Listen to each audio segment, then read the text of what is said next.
Welcome once again, my friends, and thank you for stopping by to listen to an old storyteller. Today we have a Serbian tale, and the title of this story is The Dragon and the Prince.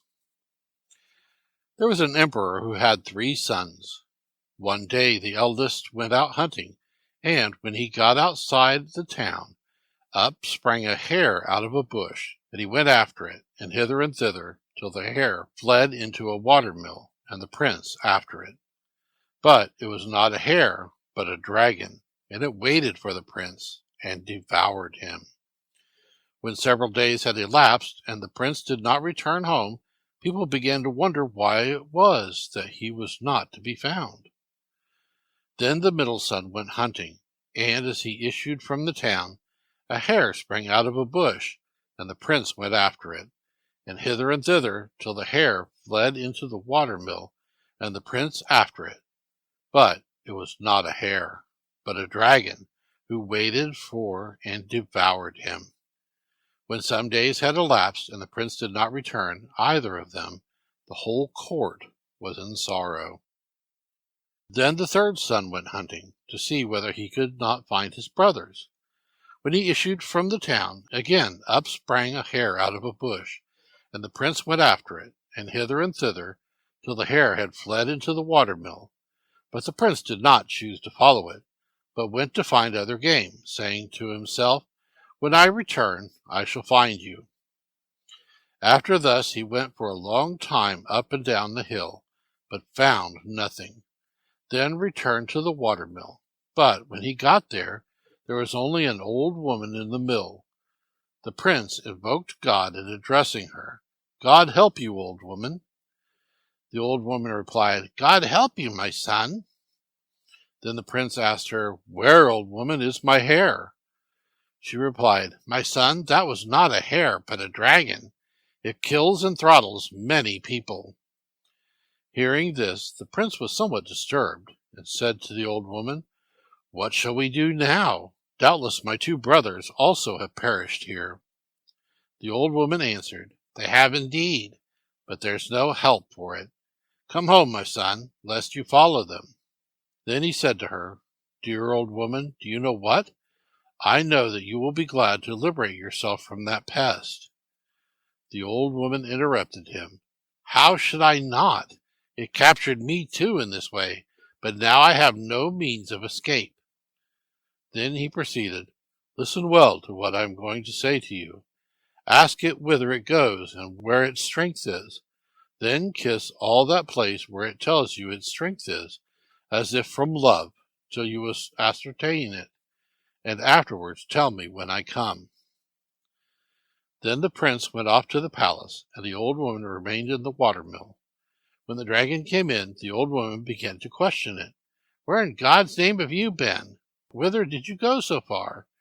You will never tell me whither you go." The dragon replied, "Well, my dear old woman, I do go far." Then the old woman began to coax it.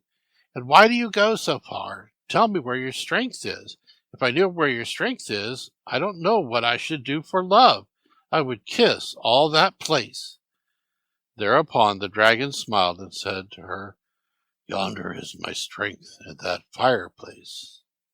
Then the old woman began to fondle and kiss the fireplace, and the dragon, on seeing it, burst into a laugh and said to her, "Silly old woman, my strength isn't there.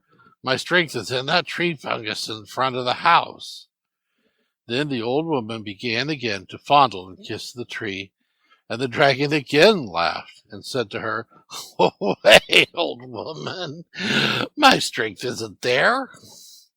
Then the old woman inquired, "Where is it?" The dragon began to give an account in detail. "My strength is a long way off, and you cannot go thither. Far in another empire, under the emperor's city, is a lake. In that lake is a dragon, and in that dragon a boar, and in the boar a pigeon, and in that is my strength." The next morning, when the dragon went away from the mill, the prince came to the old woman, and the old woman told him all that she had heard from the dragon. Then he left his home and disguised himself. He put on shepherd's boots to his feet, took a shepherd's staff in his hand, and went into the world. And he went on thus from village to village, and from town to town. At last he came into another empire and into the imperial city, in a lake under which the dragon was. On going into the town, he began to inquire who wanted a shepherd. The citizens told him that the emperor did. Then he went straight to the emperor. After he announced himself, the emperor admitted him into his presence and asked him, "Do you wish to keep sheep?" He replied, "I do, illustrious crown." Then the emperor engaged him and began to inform and instruct him. "There is here a lake, alongside of the lake very beautiful pasture, and when you call the sheep out, they go thither at once and spread themselves round the lake. But whatever shepherd goes off there, the shepherd returns back no more. Therefore, my son, I tell you, don't let the sheep have their own way and go where they will, but keep them where you will." The prince thanked the emperor, got himself ready, and called out the sheep, taking with him, moreover, 2 hounds that could catch a boar in the open country, and a falcon that could capture any bird, and carrying also a pair of bagpipes. When he called out the sheep, he let them go at once to the lake, and when the sheep arrived at the lake, they immediately spread round it, and the prince placed the falcon on the stump, and the hounds and bagpipes under the stump, then tucked up his hose and sleeves, waded into the lake, and began to shout, "Dragon! Dragon! Come out to single combat with me today, that we may measure ourselves together, unless you're a woman." The dragon called out in reply, "I will do so now, prince, now." Ere long, behold the dragon. It is large, it is terrible, it is disgusting. When the dragon came out, it seized him by the waist, and they wrestled a summer day till afternoon. But when the heat of the afternoon came on, the dragon said, "Let me go, prince, that I may moisten my parched head in the lake, and toss you to the sky." But the prince replied, "Come, dragon, don't talk nonsense. If I had the emperor's daughter to kiss me on the forehead, I would toss you still higher." Thereupon the dragon suddenly let him go and went off into the lake. On the approach of evening, he washed and got himself up nicely, placed the falcon on his arm, the hounds behind him, and the bagpipes under his arm, then drove the sheep and went into the town, playing on the bagpipes. When he arrived at the town, the whole town assembled as to see a wondrous sight, because he had come, whereas previously no shepherd had been able to come from the lake. The next day the prince got ready again, and went with his sheep straight to the lake. But the emperor sent 2 grooms after him to go stealthily and see what he did, and they placed themselves on a high hill whence they could have a good view. When the shepherd arrived, he put the hounds and bagpipes under the stump and the falcon upon it, then tucked up his hose and sleeves and waded into the lake, and shouted, "Dragon! Dragon! Come out to single combat with me, that we may measure ourselves once more together, unless you're a woman." The dragon replied, "I will do so, prince, now, now." Ere long, behold the dragon. It was large, it was terrible, and it was disgusting. And it seized him by the waist, and wrestled with him a summer's day till afternoon. But when the afternoon heat came on, the dragon said, "Let me go, prince, that I may moisten my parched head in the lake, and I may toss you to the sky." The prince replied, "Come, dragon, don't talk nonsense. If I had the emperor's daughter to kiss me on the forehead, I would toss you higher still." Thereupon the dragon suddenly left hold of him, and went off into the lake. When night approached, the prince drove the sheep as before, and went home playing the bagpipes.